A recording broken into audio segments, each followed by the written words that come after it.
El señor Luis Puig. ¿Cómo andás, Luis? Un gusto. Bienvenido. Buenas tardes. Gracias, muy bien. ¿Puig o Puig? Puig. 2000 veces creo que le he hecho esta pregunta y las 2000 veces me ha respondido lo mismo.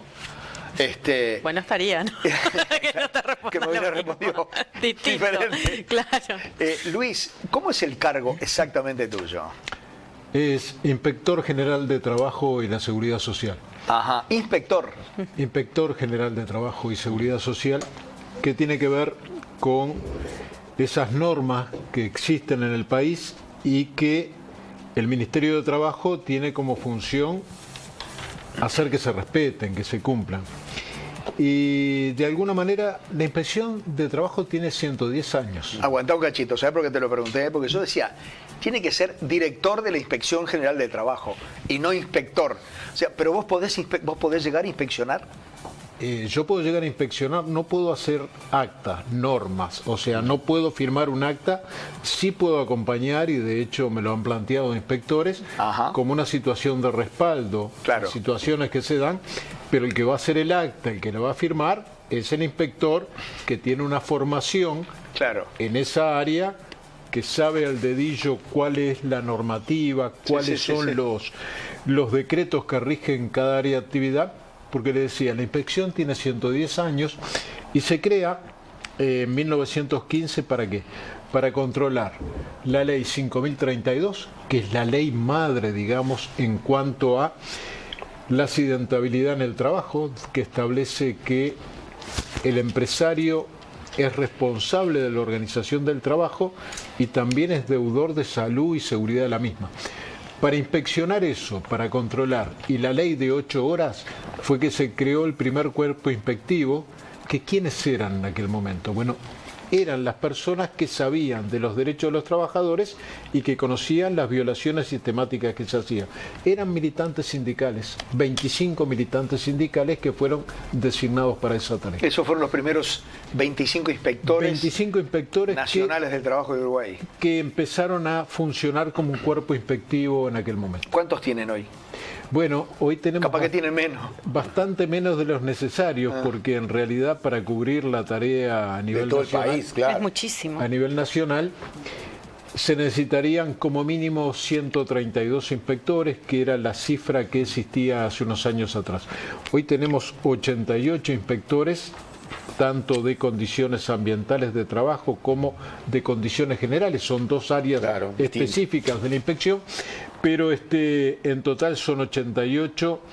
Estamos bregando por poder ir resolviendo esa situación con algún concurso interno en el corto plazo que estamos coordinando y negociando con los sindicatos, y al mismo tiempo para el año próximo con otras herramientas presupuestales poder hacer llamados públicos abiertos para que puedan presentarse distintos ciudadanos que reúnan las condiciones y que, una vez salvada el examen y demás, tengan una capacitación que nos permitan reforzar un área que, si se puede ahora mantener las inspecciones y demás, por un compromiso muy grande de ese cuerpo de inspectores, de funcionarios, de abogados, que también hay una cantidad limitada, 14 abogados, que son los que procesan los expedientes que realizan 88 inspectores, pero con un gran sentido de pertenencia, de identificación con la tarea de generar protección a los trabajadores, y ahí incluso, por ejemplo, a los choferes,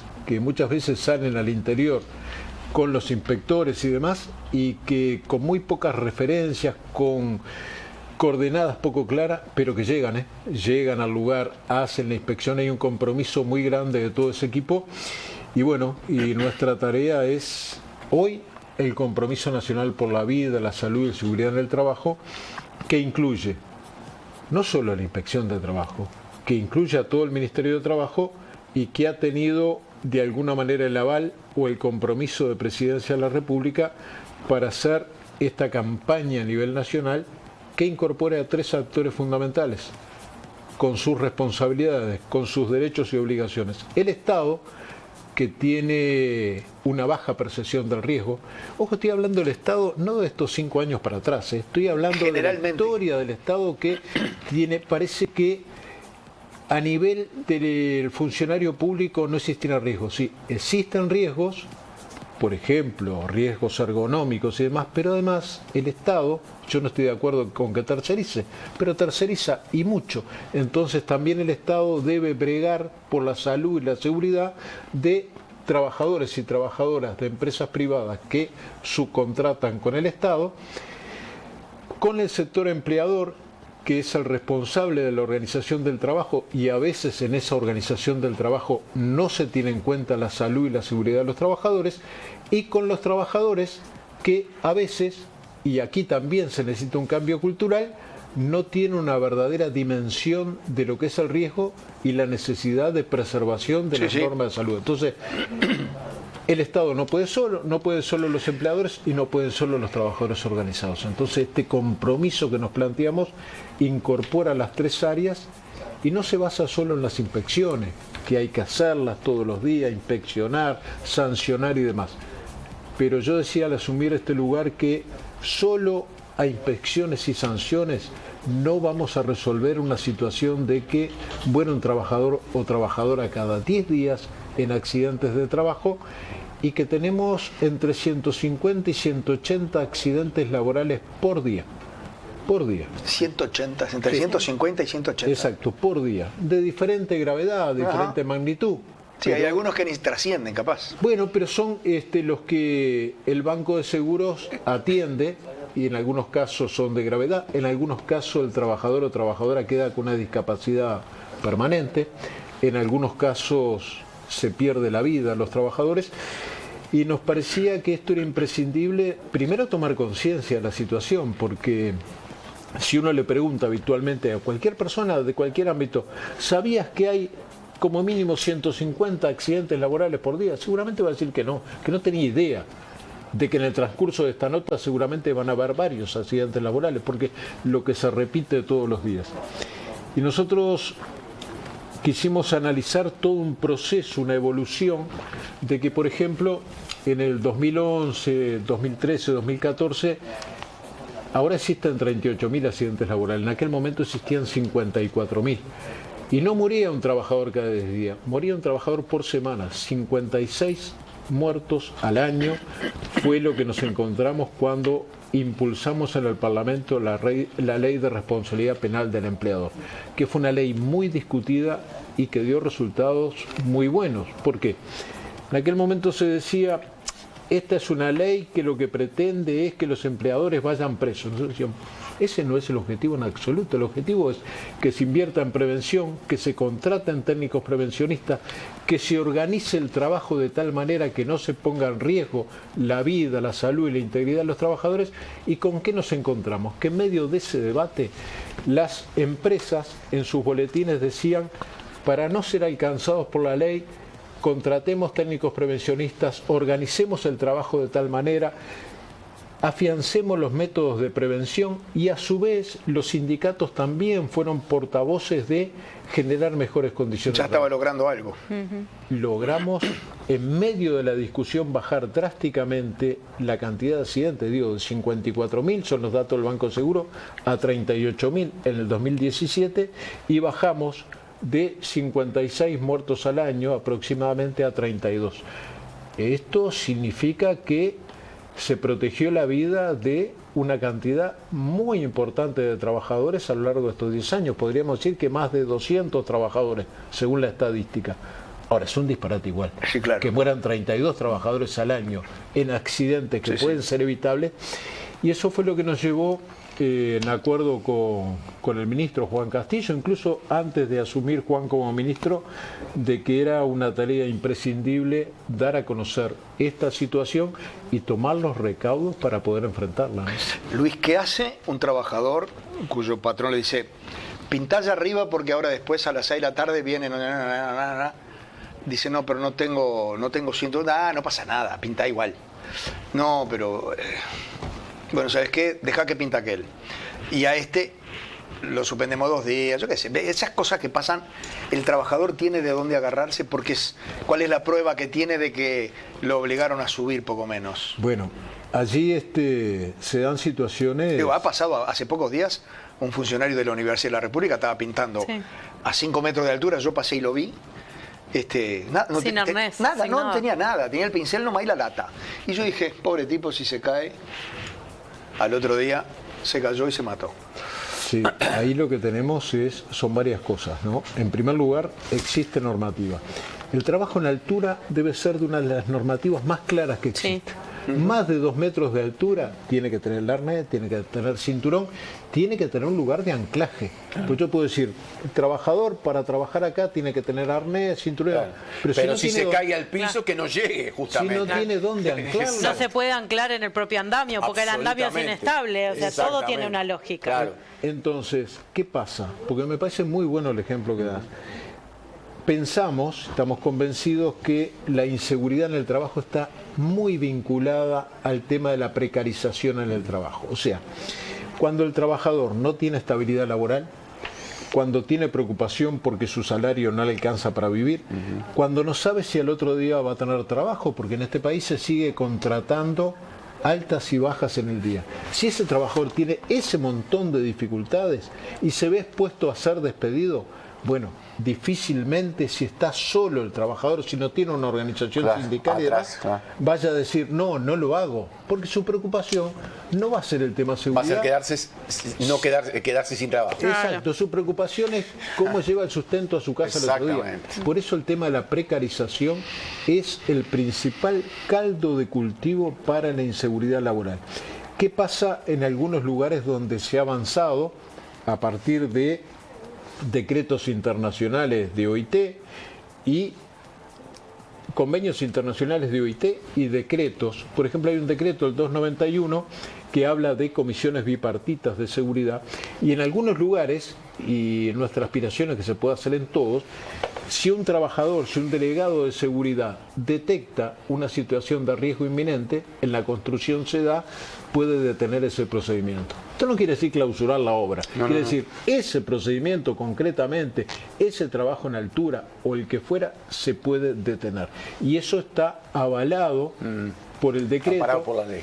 Y además existe una cultura en la construcción, en la química y en otras áreas, existe una cultura de trabajo tripartito en el cumplimiento de las normas. En la química y en la construcción hay una larga experiencia donde empleadores, trabajadores y el Estado trabajan en forma conjunta. Y yo pude verlo, lamentablemente pude comprobarlo, a los pocos días de asumir, cuando se da justamente el siniestro laboral en la Universidad de la República, donde un trabajador tercerizado muere a consecuencia de ese accidente, pero habíamos tenido otro accidente grave el día anterior de trabajo en altura, que dijimos, bueno, acá hay que dar un mensaje. Solo el Ministerio no. Nos comunicamos con las cámaras de la construcción y con el ZUNCA, y a las 2 horas nos reunimos en el Ministerio y salimos en forma conjunta, tripartita, a plantear que era inaceptable que ocurrieran accidentes de ese tipo que ponían en riesgo la vida, la salud y la integridad del trabajador. Y a mí me pareció un muy buen mensaje, porque no era que salía solo el Ministerio, ni que salía solo el sindicato o las cámaras. Se salió en forma conjunta y el mensaje fue, esto no puede volver a suceder. Y eso repercutió mucho al punto que los propios actores que tienen algún mecanismo de fondo común y demás para estos temas, se ofrecieron a hacer una campaña de difusión para la prevención a nivel de la construcción. Y eso nosotros le decíamos que va perfectamente en línea con este compromiso nacional que nos planteamos. Algunos me preguntan, bueno, pero ¿y esto del compromiso nacional qué tiene de nuevo? No tiene nada de nuevo. Iniciativas como esta han existido muchísimas. ¿Cuál es la prueba del 9? Llevarla a territorio. O sea, si nosotros nos quedamos con este bonito título, Compromiso Nacional por la Vida, la Salud y la Seguridad en el Trabajo, pero después no vamos a territorio, es papel pintado, no le sirve a nadie. Entonces, al otro día que se hizo el lanzamiento en Torre Ejecutiva, el 1 de abril, con la presencia del Presidente de la República, al otro día estábamos en Salto con los empleadores, los trabajadores de Salto y la Intendencia haciendo el lanzamiento del compromiso, pero además diciendo, esto no puede quedar una charla. En las próximas semanas va a haber un equipo del Ministerio de la Inspección General con inspectores y abogados que vengan a capacitar a los empleadores y trabajadores de la región. Salto, Artigas y Paysandú, el próximo 24, la semana próxima, van a tener 2 cursos de 4 horas cada una, donde se va a plantear qué es lo que se necesita para mejorar las condiciones, dónde hay que poner el acento en materia de prevención. Hicimos eso en Salto y se va a concretar el próximo 24 en la charla con los inspectores y abogados, pero al otro día nos fuimos a Bella Unión, donde va a comenzar la caña de azúcar, del corte de la caña de azúcar en zafras que van de mayo a noviembre aproximadamente, y donde sabemos que existen riesgos importantes. Es un trabajo, primero, muy sacrificado. Sí, la quema, el tiznado que quedan es muy difícil, muy difícil. Exacto. Lo primero que se hace en la caña es la quema. Después, en el corte, allí hay varias cuestiones que hay que tener precaución y generar, primero, elementos de protección personal que se entregan a través de ALUR, pero hay que asegurarse que lleguen a todos los trabajadores y trabajadoras. Y que los usen, ¿no? Y que los usen también. Ahí ese es hay un problema muy grande de concientización de las personas. Por eso hablaba de un cambio cultural sí. en todos los actores. Es necesario priorizar y vincular el trabajo con la vida y la salud y no con el sufrimiento, el accidente y la muerte. Exacto. Hay una discusión, por ejemplo, que a mí me pareció muy interesante entre los patrones de la caña y los sindicatos. Los patrones dicen no tenemos por qué hacernos cargo del traslado previo y posterior a la actividad. Los sindicatos dicen que sí, eso dependerá de un convenio colectivo. Ahora, lo que sí es inamovible, que tiene que haber planes de contingencia inmediato. Por ejemplo, ¿qué pasa si a un trabajador, que es muy común, lo muerde una yara? ¿Qué hacemos? ¿Se traslada por sus propios medios? ¿Se traslada en su moto? No, ahí tiene que haber un mecanismo de contingencia, que el trabajador sea trasladado en el menor tiempo posible a un centro de salud. Bueno, todas esas cosas las estuvimos conversando. Va a estar presente en la inspección, lo saben los empleadores, lo saben los trabajadores, que en algún momento de una vez iniciada la zafra se van a hacer controles, se va a hacer inspecciones, se va a capacitar. ¿Cuál es la idea? Bueno, la idea es que este compromiso es una herramienta que mejore las condiciones de trabajo y que mejore la calidad de vida de la gente. Y hay mucha expectativa en Bella Unión porque hacía mucho tiempo que no se iba. ¿Eso que hablas del vértice norte se va a expandir por el resto del país? Totalmente. Por ejemplo, nosotros regionalizamos el país en el sentido de en Salto se concentran las capacitaciones de Artigas, Salto y Paysandú. Pero después vamos a ir a Tacuarembó, donde empleadores y trabajadores también de Rivera van a tener acceso a lo que es la capacitación por parte de la inspección. Después vamos a ir a Cerro Largo, se va a hacer con los departamentos limítrofes. Se va a ir a La Valleja, que ya tuvimos una reunión la semana pasada en Intendencia. Se va a ir a Colonia con los departamentos limítrofes. Y la idea es, conjuntamente con los actores sociales, poder recorrer el país para que cada uno pueda convocar a sus filiales, las cámaras empresariales a los centros comerciales de la zona, el PIC-CNT a los plenarios intersindicales. Estamos pensando, y tal vez el mejor momento sea, una vez que pase todo este periodo electoral en las intendencias, un acuerdo con el Congreso de Intendentes para que nos faciliten locales para la capacitación, ¿no? Como está haciendo y va a ser la Intendencia de Salto, como seguramente lo va a hacer la Intendencia de Cerro Largo o Tacuarembó, la Intendencia de La Valleja también nos ofreció lo mismo. ¿Para qué? Y bueno, para poder llegar a esos lugares donde es más difícil llegar, a través de las intendencias y a través de los municipios. Pedirle a las intendencias que nos faciliten la llegada, allí donde se realiza el trabajo, para que no quede una cuestión de, bueno, es una exhortación genérica, no, queremos estar allí donde se desarrolla la actividad, ¿no? Chiquilines, si quieren preguntar, con mucho gusto, ¿eh? Debe ser difícil, Luis, hincarle el diente en todo esto en el interior profundo, en las zonas rurales profundas, ¿no? Donde a veces el trabajo es mucho peor que insalubre. Allí tenemos algunos ejemplos, por ejemplo, en la propia caña de azúcar. Como tú decías, la quema, lo que implica trabajar allí con la caña quemada en el barro, ¿no? En medio del barro. Levantar atajos que le llaman monos, de la cantidad de caña. 40 kilos, más o menos. ¿No? 60 y 70 kilos en algunos casos, ¿no? Que estamos planteando que existen decretos que hay que adecuar, que en el rubro de alimentación, por ejemplo, ojalá fuera para todas las ramas, me parece que hay que trabajar en eso, pero el rubro de alimentación, el máximo son 25 kilos, como la bolsa de harina en las panaderías. Bueno, O el Portland en su momento, ¿no? el Portland en la construcción, que se bajó 25 kilos. Y eso hay que hacerlo, pero eso hay que complementarlo con que seguramente con un convenio que tenga en cuenta que la mayor cantidad de tiempo que le va a llevar al trabajador trasladar caña de 25 kilos le va a llevar más tiempo que si la lleva de 70. Entonces, Claro. ¿cómo es contemplado eso en el salario? ¿Cómo el trabajador se preserva su salud y a su vez No pierde plata. no pierde salario? Pues si no, el trabajador va a decir, pero en realidad me querés proteger, pero Pero no me pagando. conviene. llevo menos jornal a mi casa. Entonces hay que compatibilizar el tema de la salud laboral con que el trabajador no tenga un perjuicio económico que va a redundar en peores condiciones de vida. Y el tema perdón, pero a mí el tema de la caña es un tema que desde que vi el proceso me impactó sacudió. mucho. Sí, el tema respiratorio. Porque en la quema de la caña queda todo tiznado. Y los operarios que cortan la caña salen íntegros tiznados. Y el tema respiratorio es un tema muy complejo Salado. que a mí me impresionó.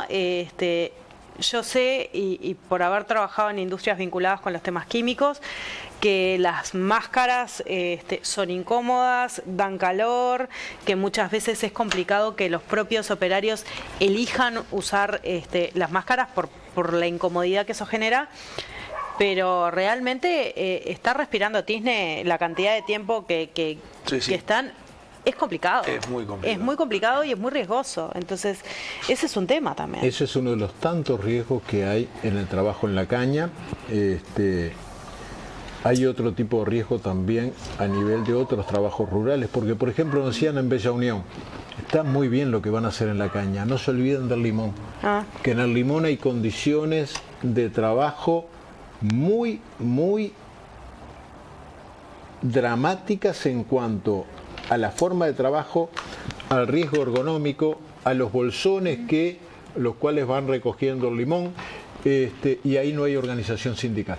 Nos decían, y hay quienes dicen que no hay organización sindical porque si alguien quiere organizar un sindicato, lo echan al toque. Entonces, eso hay que hacerlo. El tema de las máscaras es muy significativo y ahí puedo hablar de experiencia personal.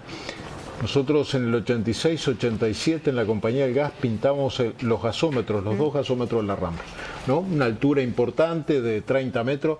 Nosotros ahí no teníamos ningún tipo de formación en el tema de protección a la vida y la salud. Me acuerdo que con mi hermano el Pata Beltrán recorríamos la última viga allá arriba hasta que nos vieron un día los veteranos del sindicato y nos dijeron estos términos: vos, bajen. Nos llevaron para el sindicato y nos dieron una charla explicativa. Una buena paliza dialéctica. Exactamente. Y a partir de ahí empezamos a incorporar. Ahora, ¿qué pasaba? Nosotros trabajábamos con pulidoras eléctricas que teníamos en las guindolas. El polvillo del óxido de la chapa tenía esa cara marrón, ¿no? ¿Qué pasaba? Se nos dificultaba mucho el tema de usar las máscaras. Y ahí a quién recurrimos, a gente que sabía mucho de esto, ¿no? Gente, técnicos prevencionistas y la gente de la Federación ANCAP que tenía una experiencia en eso. Nos dijeron, bueno, sí, esas máscaras realmente las van a usar un rato y se las van a querer sacar. Pero había otro tipo de máscara con otro tipo de filtro. Entonces, que la gente tenga acceso al conocimiento de por qué usar un elemento de protección personal, que no quede solo lo tenés que usar y nada más, sino que se busque los mejores elementos, que puedan opinar sobre qué tipo de elementos, porque es el que realiza el trabajo. Entonces, esa la importancia de conocer los riesgos silenciosos que ocurren en algunos trabajos específicos, que la industria química tiene mucho de eso. El riesgo invisible, el aquello que no ves y que en un segundo hubo un escape de algo que tampoco olés y te mató, porque son cosas que pasan, ¿no? Bueno, los escapes de amoníaco en el puerto, en las barcas, en los frigoríficos, son temas que realmente son muy preocupantes. Por ejemplo, las fumigaciones en algún tipo de plantaciones, que ahora se ha restringido de alguna manera porque ahora se usan los llamados mosquitos o en algunos casos que no está muy desarrollado el tema de los drones, pero antes se fumigaba con el avión. Sí. El banderillero, que era el que señalaba los lugares, tenía absorbía todo. Se comía toda totalmente. La fumigación. Pero no solo los trabajadores, los alumnos de las escuelas próximas y demás, todo es el tema de los agroquímicos, es un tema que, claro, estamos abarcando eso y me decía una compañera el otro día, ¿para qué tenemos 88 inspectores nada más? ¿No? ¿Cómo hacemos? Bueno, yo creo que el conocimiento público de los temas, el tomar conciencia, que los trabajadores tomen conciencia, que los empleadores tomen conciencia y que el Estado tome conciencia, ya es una primera base para poder trabajar, ¿no? Que se instale el tema. Que se instale el tema. Eso es. En el año 1985, advenida la democracia, Julio María Sanguinetti, presidente de la República, su ministro de Trabajo fue el licenciado Hugo Fernández Feingold. Asumido un mes y pico, 2 meses, me comentó, el interior tiene un sistema feudal. ¿Qué sabemos hoy, Luis? Bueno, yo creo que hay cosas que se mantienen, más allá de esfuerzos que se han hecho. Él sorprendidísimo, ¿no? Sí, sí. Él venía del exterior, además, desconocía mucha realidad uruguaya, sorprendido de lo que había visto en el interior en una primera recorrida que hizo en esa época. Bueno, ese comentario nosotros lo escuchamos directamente de Fernández Feingold, porque en el 86 tuvimos algún conflicto grande en la compañía de gas y demás, y él nos hizo ese comentario. Se lo hacía a cada delegación que estaba, porque estaba muy sorprendido con ese tema. Yo creo que el tema de, bueno, con el centralismo que tiene Uruguay, el centralismo montevideano, cuando más te alejas de Montevideo, más se está expuesto a situaciones de abuso o de impunidad, debilidad sindical, debilidad en la presencia del Estado. Yo creo que es uno de los principales problemas que tenemos. La ausencia del Estado en toda su dimensión. Hoy nos estamos planteando en el norte llegar como Ministerio de Trabajo con el BPS, con el Banco de Seguro del Estado que se incorporó a este compromiso nacional y para nosotros es muy importante, tratar de que la gente entienda que no está sola ante una relación tan desigual, que el Estado tiene que cumplir con sus funciones y que muchas veces el Estado está totalmente ausente. Pues yo me pregunto, Alur no es una empresa estatal, pero tiene un vínculo muy estrecho con ANCAP, ¿no? Entonces, planificar con Alur la situación en Bella Unión va a ser fundamental. Planificar con ANCAP, por ejemplo, que tenga mayor presencia en las plantas de Supergas, porque las plantas de Supergas son de ANCAP, no son de las empresas que subcontratan, son de ANCAP. Bueno, entonces ANCAP tiene que tener una mayor presencia en el control, en materia de seguridad y demás. Y muchas veces yo insisto que el Estado no tiene percepción del riesgo y es parte del plan que nos trazamos. Antes de asumir también lo hablamos con Juan Castillo antes que asumiera, e inmediatamente después que asumió, desde la inspección le entregamos una nota que Juan la trasladó, creo que vía Consejo de Ministros, a todos los directores generales de Secretaría de los ministerios. ¿Para qué? Para decir que la Inspección General de Trabajo ponía a disposición su cuerpo inspectivo para formar a quienes los directores generales de Secretaría entendieran de cada ministerio, para llevar para dentro del Estado esa preocupación, porque muchas veces nos encontramos, a mí me pasó mucho en el Parlamento, cuando el sector privado se le hacía algún reclamo, decía, pero nos reclaman a nosotros y el Estado no lo cumple. Claro. Y eso, que era una excusa, también tenía visos de realidad, porque muchas veces hay desconocimiento, incumplimiento por parte del Estado, y es una de las preocupaciones que tenemos.